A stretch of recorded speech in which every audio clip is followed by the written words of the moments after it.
Hello, I am Judy Herman. I'm so glad to meet you. I want to share with you what you've been told about mental health and mental illness is not even true. Hang with me. Things that you've been told about mental illness is not even true.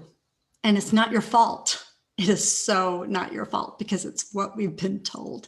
I'm going to share with you today and tomorrow and the next day a 3-part series on the emotional wellness code. So this is the emotional wellness code part 1. And hang with me because I am a psychotherapist. I have been a mental health service provider for many years.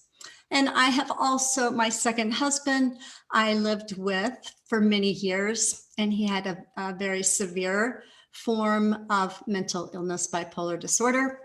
And even the catalyst for me to write my book, Beyond Messy Relationships, is his second episode, psychotic episode in 2017. So I'd like to share with you, not just because I am in this field very much ingrained in, and I know every diagnostic code you could possibly imagine.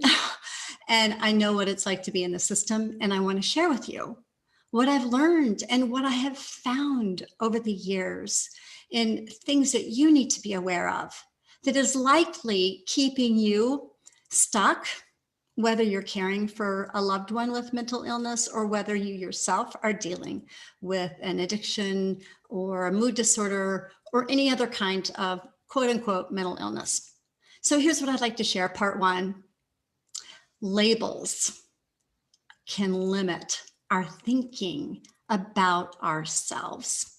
And when I say labels, yes, I am talking about diagnostic codes. And, and it's too bad because one thing I do address in my book, and it is an intense and dramatic memoir about my own messy relationships, but I also show up as a therapist at the beginning of each of the chapters. But one of my pet peeves, especially having lived with a husband who had a mental illness, is that people just throw around the word bipolar. He's bipolar, she's bipolar. And then we automatically have these stereotypes about them, right? We judge their character and it just gets a bad rap, right? But I'm telling you that labels can limit our thinking about ourselves and about the people we love. And here's why. We get so hyper-focused on, and we ask the question, well, what's wrong with me? And when I say hyper-focused, imagine a horse with blinders on. Okay, so that horse has blinders on and there's, only they can see just what's in front of them. They don't have the peripheral vision. Well, imagine when you're given a mental health diagnosis and you're like a horse with blinders on, and there's choices out here. There's A, B, C, and D, but we can only see B and C, and we cannot see a bigger picture. We can't see the peripherals. We cannot see the value of our own lives. And then we end up asking ourselves, what's wrong with me? Or I've got to do this, or go to the support group or the psychiatrist. And don't get me wrong, support groups and psychiatrists and going to your therapist is a very wise thing. But what we need to do is we need to get to a point where we outgrow them, right? Or outgrow perhaps the frequency with which we began seeing them, or outgrow a certain time of our lives in which we needed them in this area, and we may need them in another area of our lives, but we do need to outgrow. But you see, we get so focused and hyper-focused on what's wrong with me. And when we ask ourselves those questions, well, guess what? The brain is like a search engine and it's going to give you answers about what's wrong with you. And we limit our identifying our strengths and our ability to be resilient. And every one of us as human beings are resilient. And we were designed to grow and to grow up. But you see, if we get hyper-focused on what's wrong with me and we limit identifying our own strengths, then we're limiting our own humanity, right? One thing I do with both my coaching clients and my counseling clients, if something goes awry, poor judgment, maybe whatever the case is, something goes awry, we do this, what you call after action review. because there's a whole lot of wisdom in things that do go awry. What are our regrets? What are choices that we've made inadvertently, maybe automatically? What can we learn and how can we grow from it? And how can we get wisdom and how can we have a bigger picture in mind? So we limit our vision to develop a growing version of ourselves. Do you remember that movie in the 80s called Groundhog Day? Starring Bill Murray, this reporter that went to this small town, and he woke up in this B&B every single day, and it was the very same day he lived over and over and over again. Well, you see, that's a definition of craziness there. We need to move and grow beyond whatever diagnosis that we've been given, whatever labels, because they do benefit the system. I am criticizing the system. I'm telling you, I'll just be honest with you. I'm not criticizing individual therapists or even, so please don't take this in a way that would keep you from getting therapy when you absolutely do need it, or going back to a therapist that you absolutely need, okay?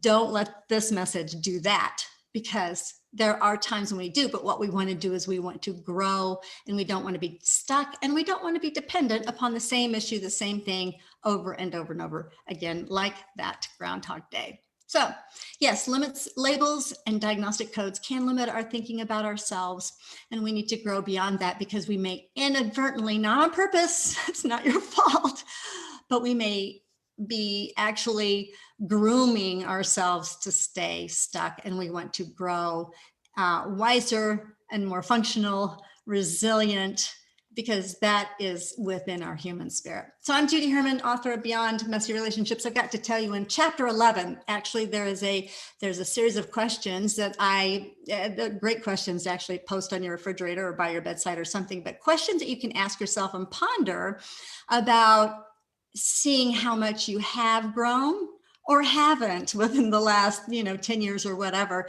but a series of questions that will make you ponder and think, am I stuck or am I moving forward? And that's what we need to do.